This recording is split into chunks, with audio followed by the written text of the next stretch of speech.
everyone. Welcome.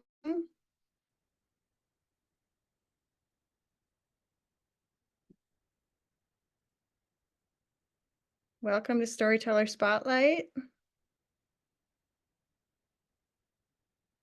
As you are joining today, go over to the chat and tell us where you're joining from, how many students are in class with you, what grade levels are watching with you.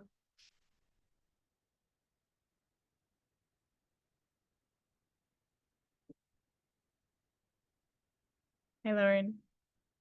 Yeah. All right, so we got people joining now.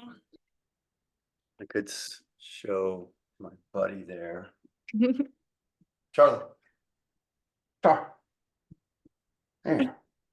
Hey.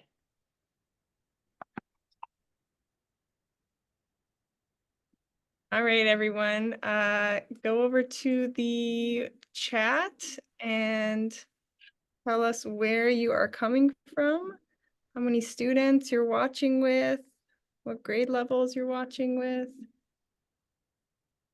Make sure you chat to everyone.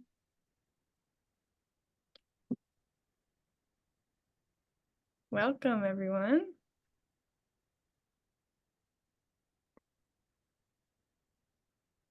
Got some Ohio students.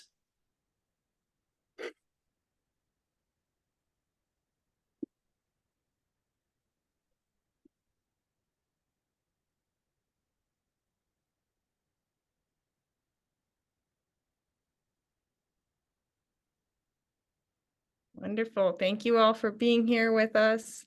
We will get started in about 5 minutes.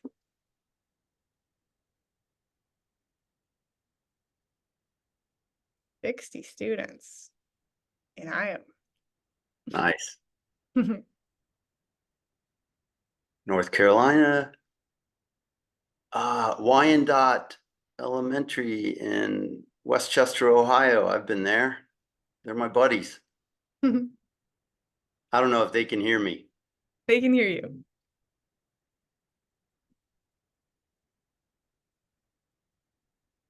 I wonder if Miss Rader from Wyandotte is in the audience.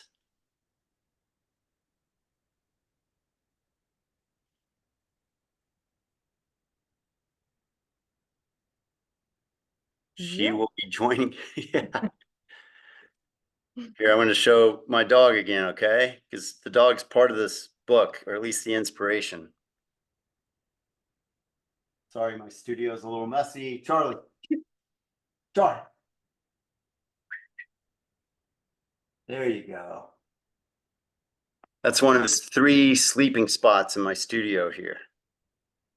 Wow, he has 3 sleeping spots. Like I always say, it's his studio. I just work here. Right, Charlie?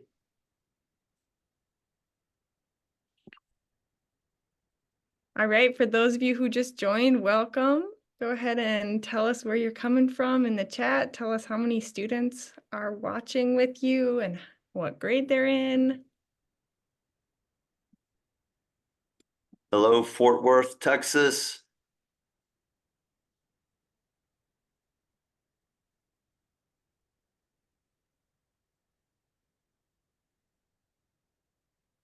We will start in 2 minutes.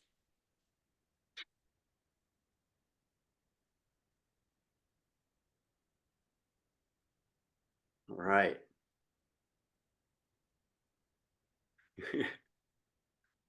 Here we have Cincinnati. Yes. Got my WKRP in Cincinnati t-shirt on.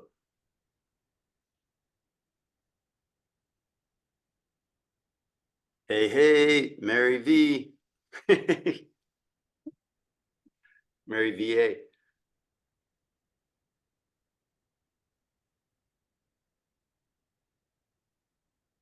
Yes, unfortunately, you're all muted. Loren can't hear you, but he can see what you put in the chat.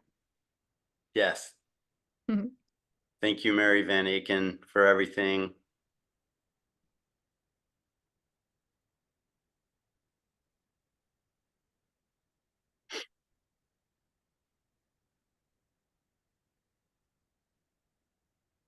Kansas. Hello.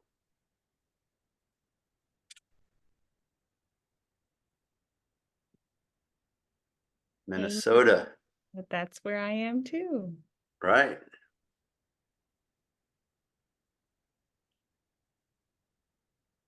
Rochester.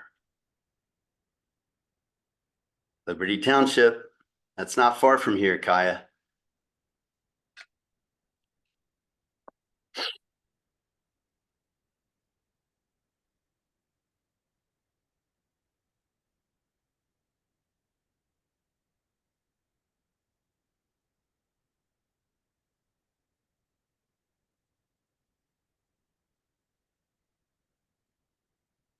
Yeah. You have to be a certain age to remember this television show, Kaya. It's one of Cincinnati's claims to fame.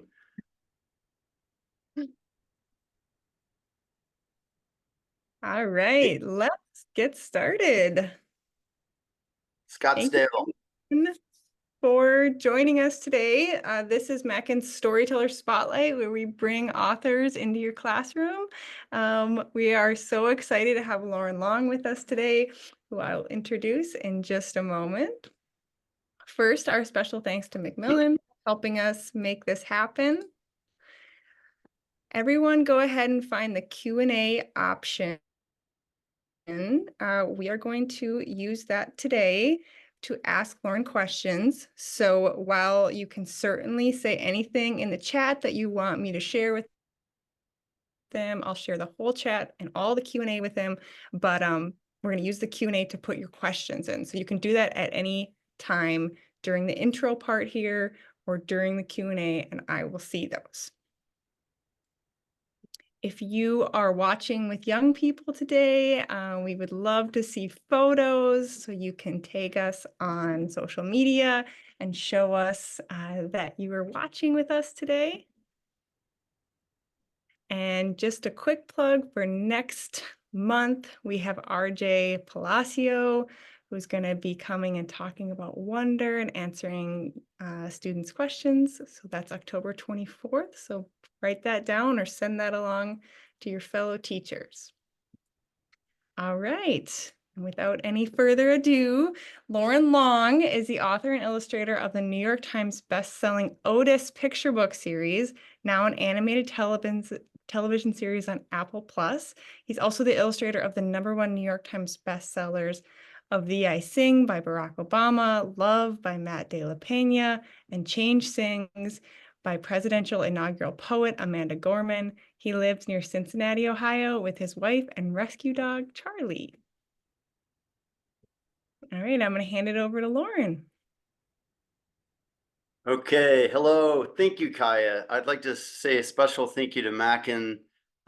They've been friends of mine, the work they do since I first published. It's been almost 20 years ago. And special thanks to the work they do. So thanks for joining us. I'm going to share my new book, a little bit about the yellow bus. Charlie, my rescue pandemic dog, Charlie there. Hey, Char. He's taking a nap in the corner of his studio, which I share with him. And he does very little work around here, frankly, but he does own the place and I just work here. So thanks to everyone. I'd like to open briefly with one of my favorite quotes from one of my favorite children's authors. The quote is, "Always be on the lookout for the presence of wonder." That's what E.B. White said. He's the author of Charlotte's Web. And with that, I'll jump right into something that I saw when I was running with Charlie along the Little Miami Trail here in Southwest Ohio. Can move right into the presentation, Kaya. Okay, next. I came across this. I ask all of you watching today, what would you have thought when you see this bus rusted out, sinking in mud, surrounded by goats? Now, there's just one goat in this picture, but many days as I I ran along that trail, I would see tens and dozens of goats. The door used to be open. Some days they'd be climbing in. At first, I felt sorry for this bus. Surely it started out in the most bright and shiny, important job, driving children from one important place to another, driving you all from one important place to another. Yet over time, something happened. I looked over at that bus and I thought, wait, it seems happy. And to me, that was a moment of wonder. I asked myself, why do I think that? And that's what led me to write the book, The Yellow Bus, asking that question. Next. The setting for a story is where it takes place and when. Okay, so this story that I wrote takes place over about 50 or 60 years, and it takes place in a town nestled in a gorge with a river running through it. There's a waterfall, there's a bridge that goes to a lower farm in a valley, deep in a valley with a river running through it, surrounded by mountains. I wanted to be able to draw that from all different kind of angles. So I did something I've never done in my career, and I built a three-dimensional model. You see that? It's right over here next to me. It's still taking up most of my studio. But the best part about building this is being able to light it. See that light? That's the sun. It creates all kinds of visual three-dimensional magic in my mind. So I could do this one, and then I could draw this. That's the entire setting of the book. Now, something I discovered while I was working on this book, the subject is the yellow school bus, which is one of the most iconic symbols, one of the most important legendary symbols of our childhood, of almost all of us. And I wanted that yellow to pop off every page. So if you just glance at this spread, you find that yellow bus, regardless of how old or what level of reader you are. So go ahead. It also allowed me, that was a bird's eye view you just saw. It also allowed me to get down on the ground and look up at the scenes like this. That's an overpass, which is also a part of the changing of the passage of time in my story. From that, I could draw this, and I liked this. Now you see, that's part of that model that I built in my studio, just from a different angle. Now I made up a lot of it right out of my imagination, like that chain link fence back there. It wasn't in my model, but I was able to create based on a little bit of watching that and studying that model, but also using my imagination. And then this became a more refined drawing. And now by this time, I'm working with an art director at the publisher. So it's like a team. It's like a teacher helping me be the best that I can be. And so that became this. And so I decided I'm gonna make that yellow work for me by using monochromatic, that's black and white tones of gray in charcoal all over the scene. The only thing in color is the bus and what's inside the bus. And that's where the magic is. That's where she is filled with joy. So I decided, just like a movie director, I can kind of direct my reader to look at certain things that are the most important parts of my book. So it was great fun. I had the most fun. It's charcoal dust. I even scratched off a little with an X-Acto blade. And you, as a reader, can study these images. You'll hear the words or you'll read the words, but you'll also read the pages, read the art. There's so much visual. Next. And there's the final spread in the book. So I'm going to just read a little over half of this book for you, and then we'll take questions.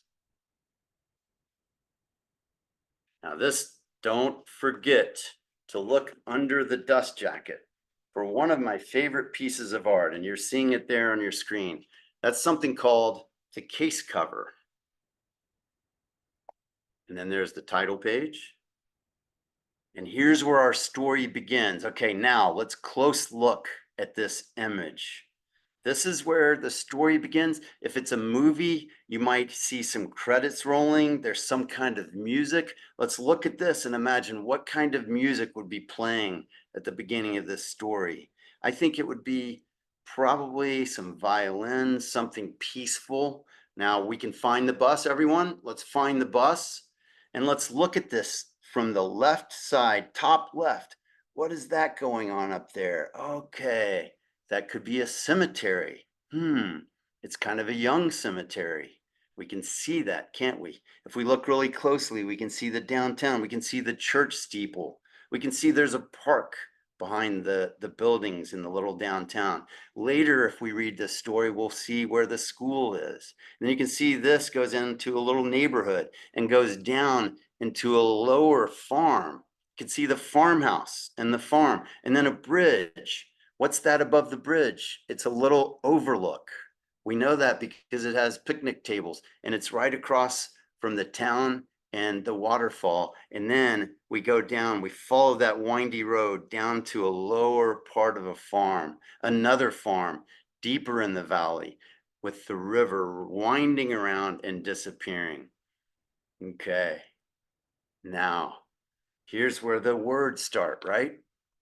This is the dialogue. There was once a bright yellow bus who spent her days driving. And we can even study this image. Notice the mother, notice the little puppy. Every morning they climbed in. Pitter patter, patter, giggle, giggle, patter. Now, notice these details. The yellow bus carried them from one important place to another.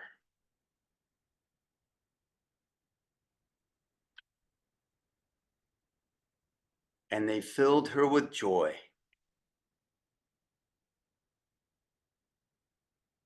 One day, a new driver came and drove the yellow bus along unfamiliar roads.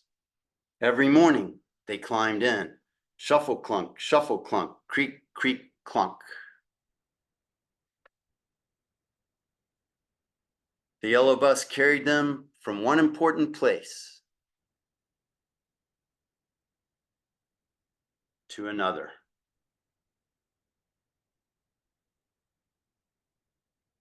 And they filled her with joy. After a long time, someone new came and drove the yellow bus into the city. She parked her in a quiet spot, walked away, and never returned. Nobody climbed in. The yellow bus didn't drive from one important place to another. No pitter patters, giggles, shuffles, creaks, or clunks.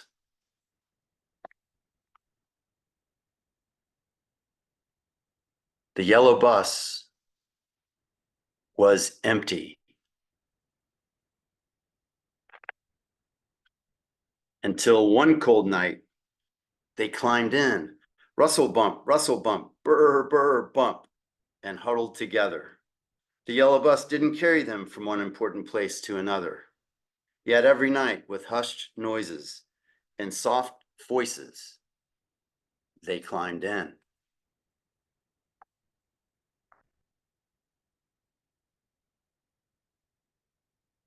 And they filled her with joy.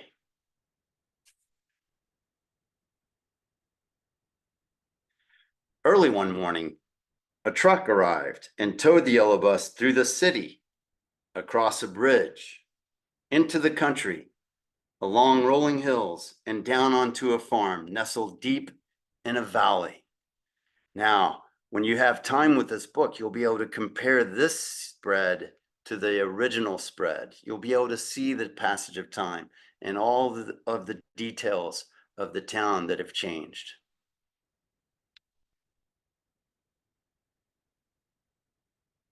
The truck driver parked her at the bottom of a field on the bank of a river and drove away. But just as the yellow bus was missing the pitter-patters, giggles, shuffles, clunks, rustles, and bumps, they climbed in. Clip, clop, ma, ma, clop. The yellow bus didn't carry them from one important place to another. And still, they filled her with joy. Okay, so readers, you have there part of my story, and you have there the part that I noticed in the very beginning that started me thinking about this story. But as a writer, I wanted to surprise myself. I wanted to surprise my main character, the yellow bus, and I wanted to surprise you, the reader, with where this story goes and ends up. And this book, while I wanted to have plot twists for my readers, it gave me plot twists as a creator, because I never dreamed I would build a studio that takes up my whole studio space, or a three-dimensional diorama, which took up my whole studio. You saw the picture of that earlier. I never would have dreamed that I would do a picture book in mostly black and white with only pops of color and all of these surprises.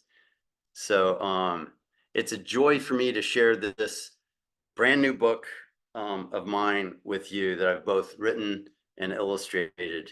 And I hope you all enjoy it too. And I hope that you'll ask yourself the same question that I ask myself, and that is, why is she filled with joy? Why does she seem happy? And the answer to that hopefully will come through a discussion with someone that's reading the book, and you and your teachers and your fellow students. Kaya, Okay. I could take questions. Is this a good time? Great time. We got lots of questions. As a reminder, everyone, put your questions in the Q&A. I'll try and see them in the chat too, but that's the best place for them. Okay, here's your first question. How long did it take you from start to finish when working on the yellow bus? Was that similar to your other books?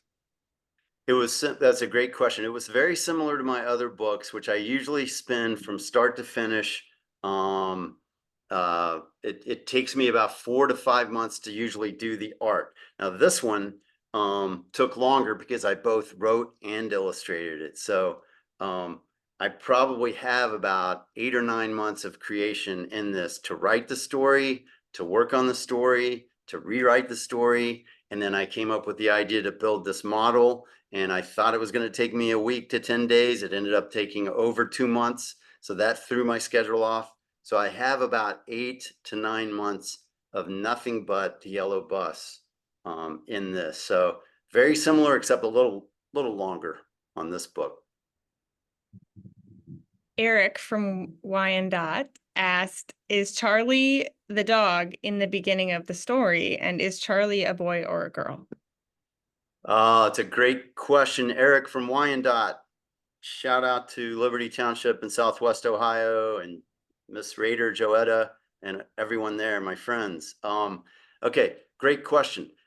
Charlie is not the dog at the beginning of the book, but Charlie does make a cameo toward the end of the book, and I'll let you all look for it. And if you find it, feel free to shout it out and tag Mackin and myself on social media. But yeah, Charlie makes a cameo in the yellow bus. Did you get your idea about Otis from a tractor you saw? I got my original experience of Otis from driving a tractor on horse farms during summers, growing up in Lexington, Kentucky. There was a horse farm I worked on for a couple summers called Walnut Hall Stud Farm out in Newtown Pike, and we weren't allowed to be around the horses, but we mowed and weed eated, and I drove an old 1950s tractor that looked a little bit like Otis, that I adapted to become red and cream with only one tire in the front, one wheel. But yes, the answer is that was the initial notion of how important a tractor is to a farm. How did you make the model? What did you use? Great question. Thank you. Um, okay, so I'm looking there, sorry. This model is just a bunch of cardboard and scrap packing material around my house. And then you can see the bottom of it. It's just kind of pieced together. And then what I did was I got some floral foam from Michael's craft store, and you can really cut it and mold it and shape it. And then I had a glue gun, and then I got some little model railroad paper houses that I put together, and then I had to cut them down. They were too large of scale. I did have a little toy bus that was the perfect size for this production. I got some model railroad trees, and I used toothpicks and any box material. There's over there by where they built something toward the end of the story are toothpaste boxes. And then what I did was I just put it all together. I thought nobody's going to see this. It doesn't have to be perfect. It's just very piecemealed together and haphazardly. And then I painted it all white with this paint called gesso. And then I painted it green and gray and different things for parts of it. And this was all before I decided to make a black and white book.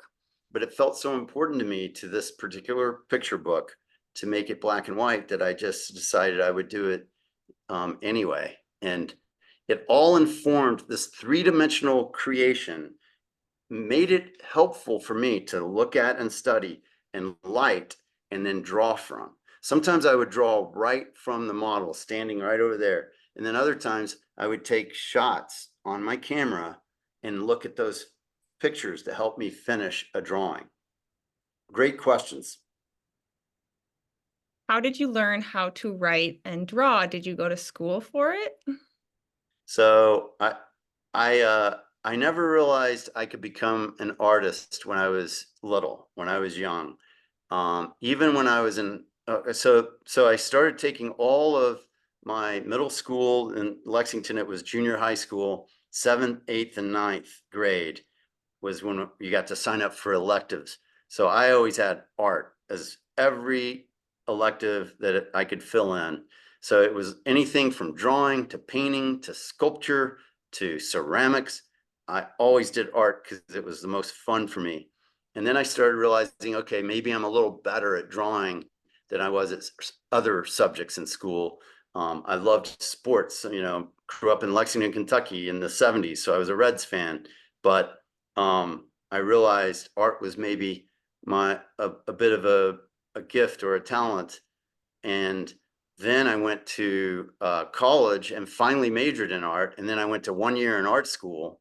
And so you could say I learned to draw by drawing mostly, but then I also learned by taking classes and getting some instruction.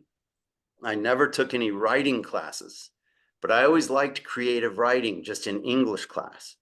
So I liked books, and I liked stories, and I liked movies, and those are all like reading. Those are all like stories. So I consider myself much more of an artist than a writer, than an author, but I'm proud to bring ideas of my own to a lot of my books, and I'm excited about doing that even more. Why is it that when the kids step onto the bus, they turn into color? Well, it was just another opportunity to show the joy to me. Um, I made the decision to make the bus the only thing in color.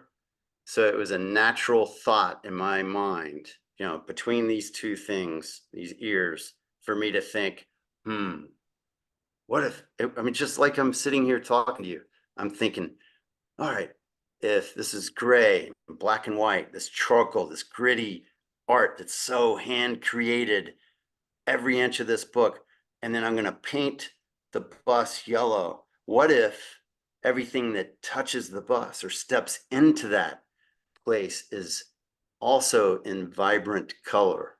it just made so much sense to me. And it was a gut feeling, and that's the answer. How many books have you written? So I've written about 9 books or 10, and I think The Yellow Bus is my 25th picture book. So that tells you I've still probably illustrated a little bit more of other people's manuscripts than I have my own. And when I say manuscript, I just mean the uh, the the um, the script for what turns out to be the book, the words, the author. So it's fun for me to be able to do both. Did you name any of the goats in the book? No, but I've later, now at the end of the book, there is an artist note, which I'm very proud of. And it looks like this, and it shows that same picture. This is kind of a little bit of an artist note, and an author's note is kind of a context for where the book came from as the creator. And I later found out that that bus is, by the way, it's over there now. It's in Camp Dennison along the scenic Miami Trail. It's now a bike and run trail, and it's in Camp Dennison behind the Schoolhouse restaurant. And I finally went over after the book was published and underway and introduced myself. And it come to find out that's like a 1950s bus. The owner of it runs the little general store behind the restaurant, and it's a goat rescue. So there's a big goat named Watson, and there's a lot of goats there. So if you're ever in the area, you can go find the inspiration for my book. What kind of books did you like to read when you were a kid? Oh, that's such a great question. I wasn't a huge reader when I was little. Maybe it was attention, but I was so blessed to have a mother who read to me. My favorite picture books to this day are The Story of Ferdinand, The Pokey Little Puppy. I love The Little Engine That Could, the version that was around in the 60s and 70s. I love like I said earlier, one of my favorites is Charlotte's Web. And then I'll never forget, like, The Outsiders is the first, I guess you'd consider it a YA book, but I read that when I was a teenager in high school. And those are some of the favorite. But I especially loved biography.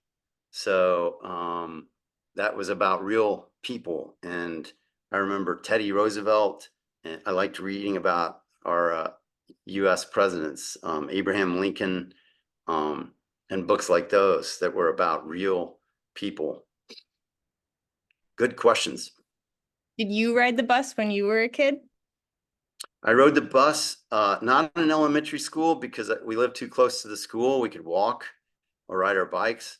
But in junior high school, 7th, 8th, and 9th, I rode a bus. And in the yellow bus, you'll see a man who has like a little zip up warm-up suit, and he has a Reds hat on. And he was based on the young man that drove the school bus for me in 7th, 8th, and 9th grade.